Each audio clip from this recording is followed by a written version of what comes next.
This is Reasons We Serve, a channel dedicated to the women and men of law enforcement. This is episode 82, an interview with retired United States Customs Special Agent Chris Hastings.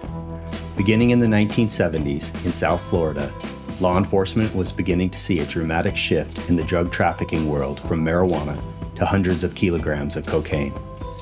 By 1975, Pablo Escobar and the Medellin cartel had established cocaine trafficking routes into the U.S., centered in the city of Miami, taking over for the Cuban mafia, which had previously controlled drug smuggling in Florida.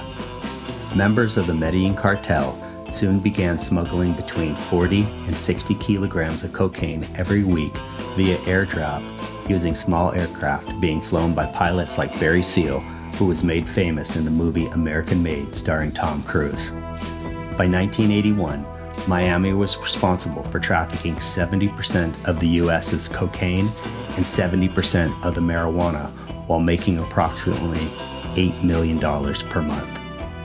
Along with the untold millions of dollars being made through drug trafficking came untold violence and murder. Beginning in 1979, two Colombian drug dealers entered a liquor store and killed two men in broad daylight, which came to be known as the Dadeland Mall Shootout. This led to ensuing turf wars between drug lords, and Miami soon became known as the drug capital of the world.